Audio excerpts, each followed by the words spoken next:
Well, I think I've only got like 10 or 11 slides in this presentation, and so there may be a little time on the end to stick a video. We shall see. Um, anyway, so I just want to quickly go over something with regard to the stuff we've been doing with standard cell potentials, and then I want to talk about free energy. Uh, just as a reminder, the cell potential under standard conditions, and really those are the only conditions we've been concerning ourselves with in this chapter up till now. We're going to come back to this chapter later in the year just for a sliver of it. But we're just going to continue with what are called standard conditions, which means all solutes in solution at a concentration of 1 molar and all gases at a pressure of 1 atmosphere. And so we can use this equation that the cell potential is equal to the reduction half reaction at the cathode minus the reduction potential of the anode. And so because, and this is something else we talked about in class, that because cell potential is based on energy per unit charge, that is joules per coulomb, it's an intensive property. And so if we multiply a half reaction by some factor, or if we react, or the whole reaction by some common coefficient, we still don't change the cell potential. It remains the same because it's an intensive property. Now, does that mean that I guess that seems to me to be sort of counterintuitive, that I would multiply a thing by some factor, but I wouldn't multiply the voltage by some factor. Does that mean that this whole thing of electrochemistry is independent of stoichiometry? And the answer to that question is no. It's not independent of stoichiometry when we go to talk about the free energy. And so we can translate a voltage potential, a cell EMF for a given redox reaction, into free energy in kilojoules. And energy is an extensive property, and you will see where the transition comes from being intensive to extensive when I show you this. The first thing I want to remind you is that by convention, a electrochemical reaction is spontaneous if the cell potential is positive, whereas by convention, a reaction is spontaneous if delta G is negative. So somewhere in going from cell potential to delta G, there needs to be a minus sign involved. And in fact, the equation is this, that delta G is equal to negative NFE. And I'll explain to you in just a second what all those terms mean. So cell potential is an intensive property, as I've just been saying. But energy is an extensive property, and we can, if we know the cell potential and we have a balanced equation, we can work out delta G for that reaction using this equation. So this is just a minus sign. N stands for the moles of electrons transferred in the reaction, and that's where the stoichiometry comes.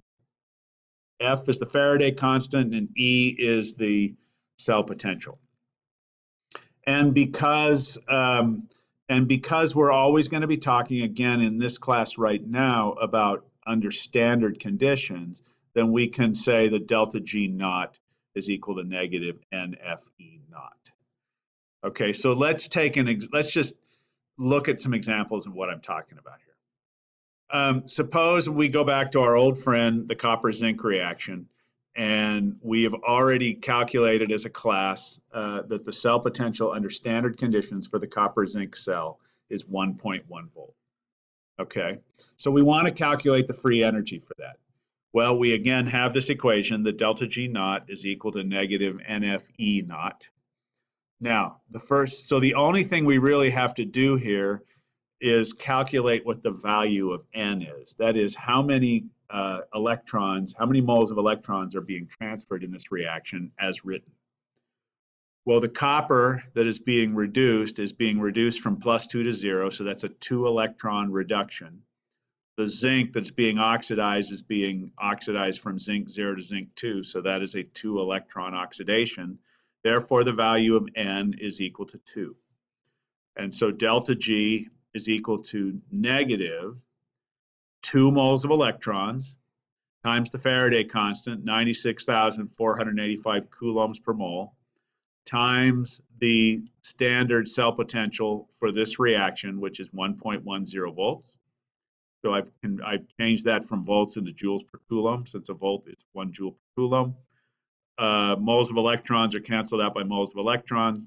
Coulombs canceled out by coulombs. I'm left with joules, negative 212,000 joules, or a negative 212 kilojoules. So for this reaction, delta G for the reaction of 1 mole of copper ions with 1 mole of zinc is a negative 212 kilojoules. All right, let's try another one that involves having to look a little bit more closely to figure out what the value of N is. This is the reaction that actually occurs at the end of that iodine clock reaction. The initial reaction in the iodine clock is the reaction between iodate and bisulfite. But when the bisulfite runs out, then the iodate starts reacting with the iodide that's the product of the first reaction to make iodine.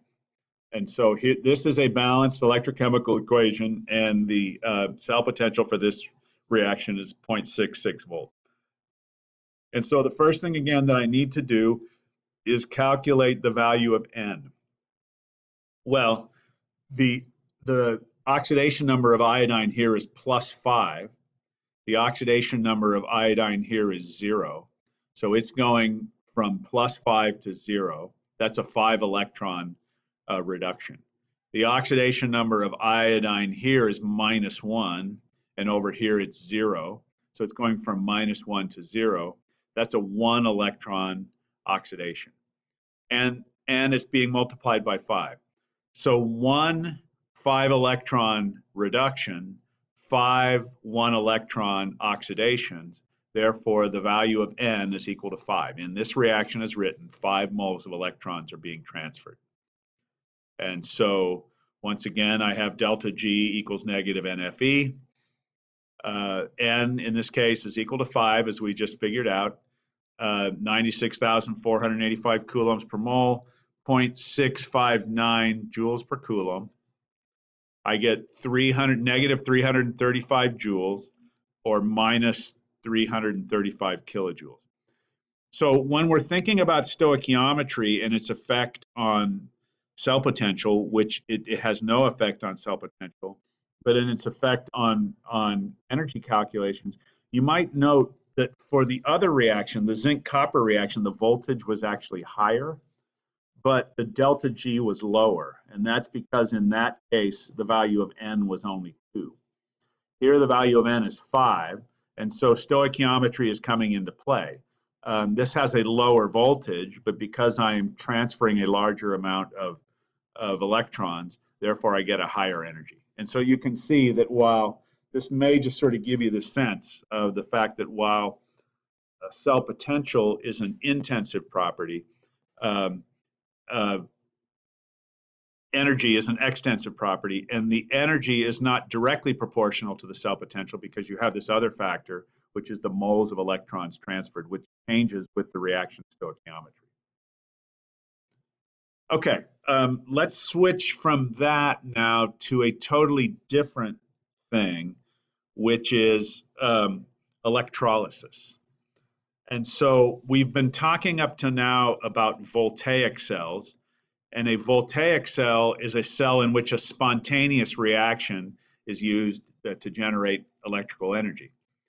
There's another type of cell, and that's what's known as an electrolytic cell. And I think I've mentioned this in class before, but in an electrolytic cell, an external source of energy is used to drive a non-spontaneous reaction. So in other words, rather than a spontaneous reaction being used to generate electrical energy, in an electrolytic cell, electrical energy is used to drive a non-spontaneous reaction. And electrolytic cells are actually very, very important because a lot of the very reactive metals, the only way that we can get them in their reduced form is by electrolysis.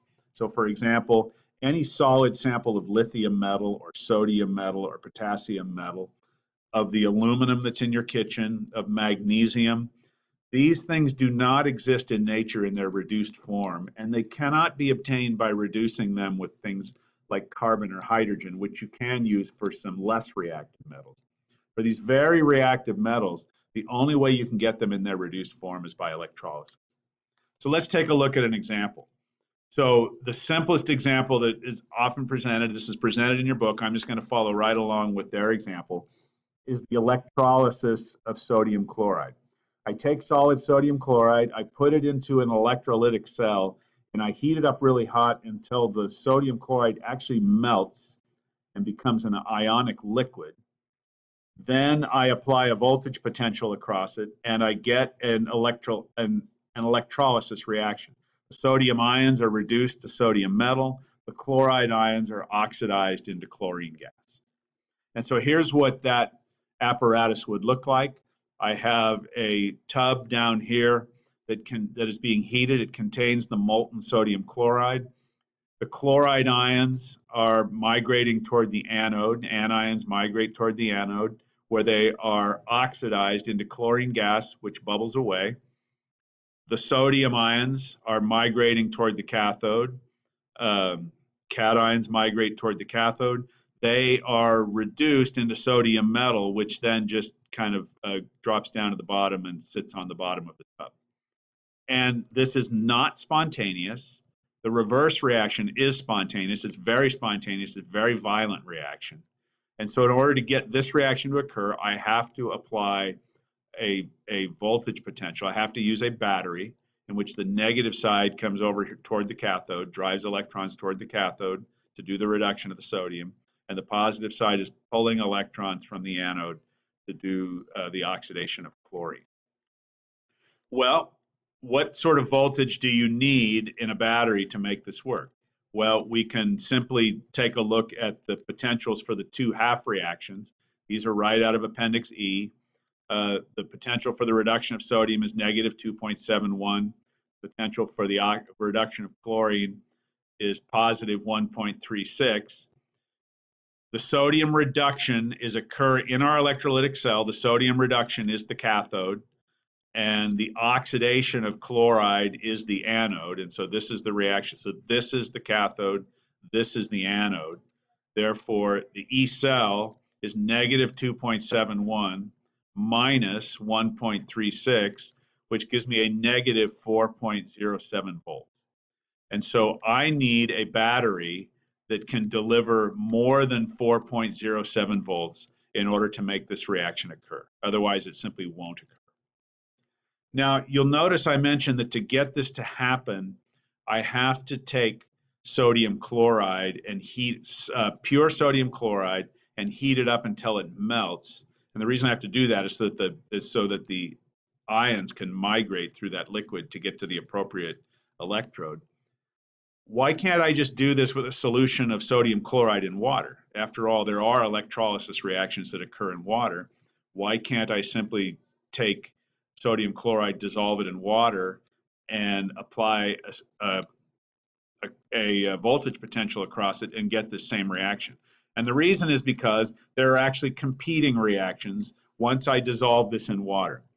So to take aqueous sodium chloride and convert it into sodium and chlorine gas, like I just was saying, as I just showed you, that would require at least 4.07 volts of external energy to make that work.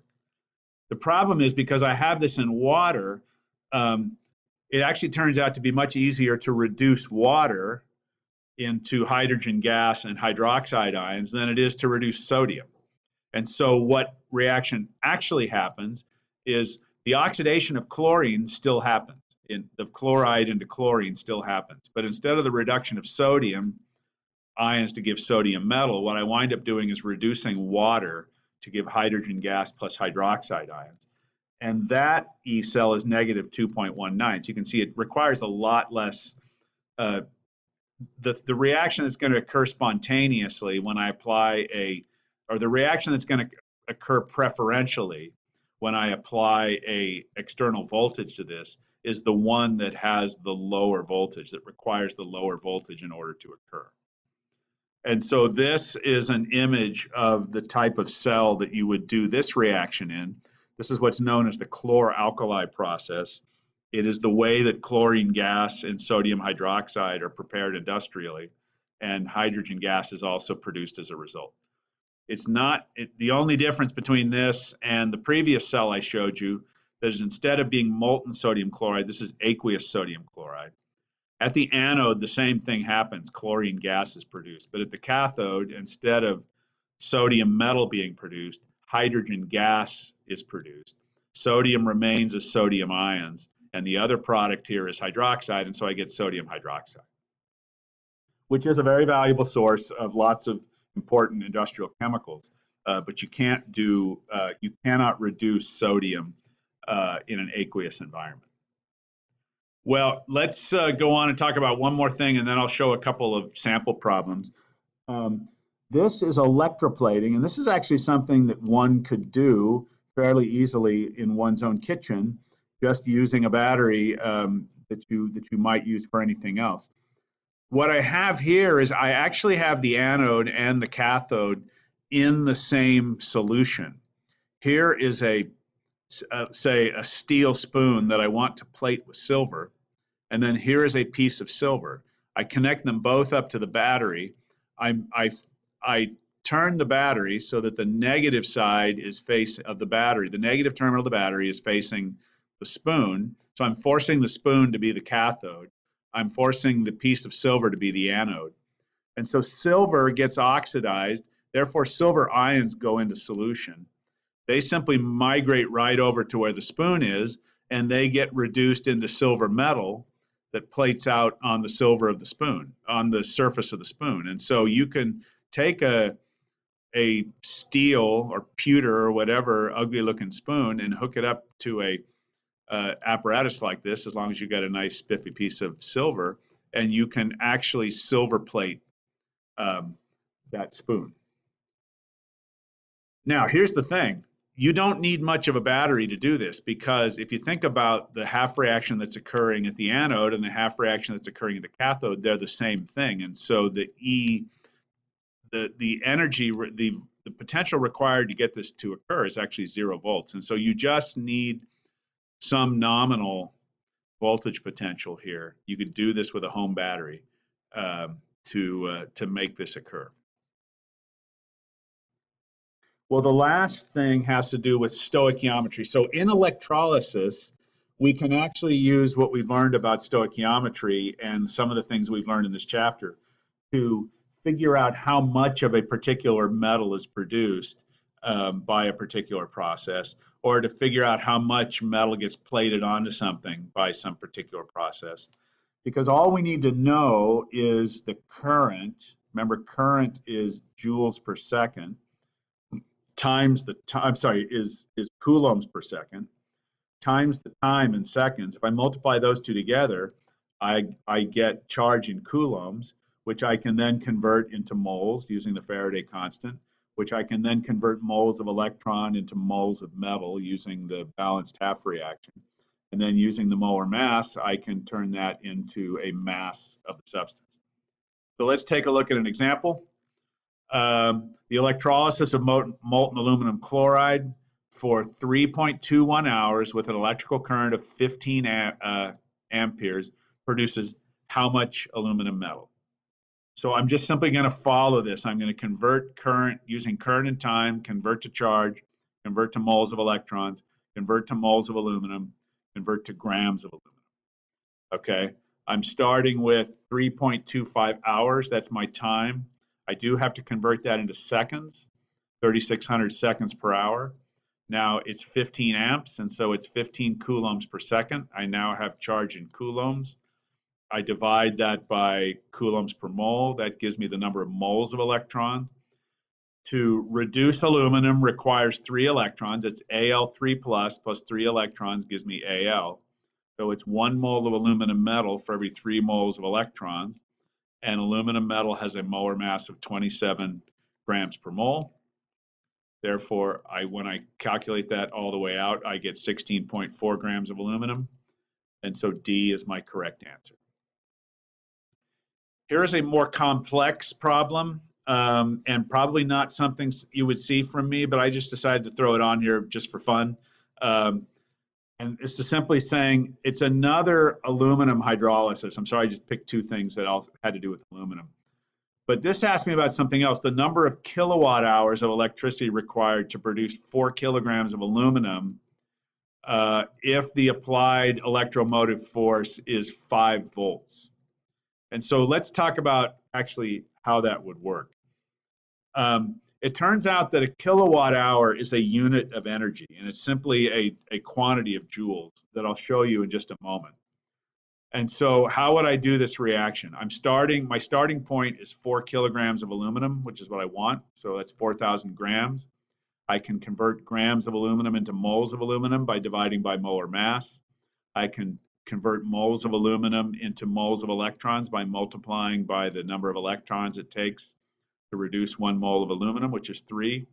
I can convert moles of electrons into coulombs by multiplying by the Faraday constant.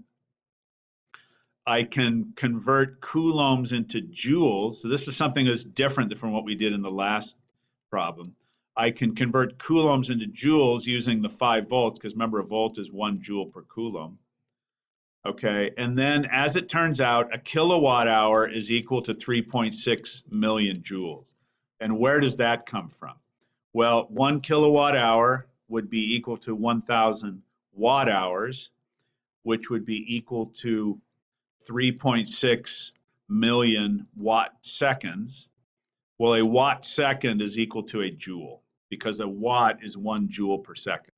And therefore, a kilowatt hour is equal to 3.6 million joules. When I put that in there, the answer is 59.6 kilowatt hours, or E. I wouldn't sweat that last problem too much. It just interested me when I saw it in the test bank, and so I put it in here. The QOD would have to do with things surrounding the calculations I was showing you earlier about calculating free energy for a spontaneous reaction, and also with some of the specifics of understanding how electrolysis works. So thank you for watching. It turns out that 11 or 10 slides took up more time than I thought.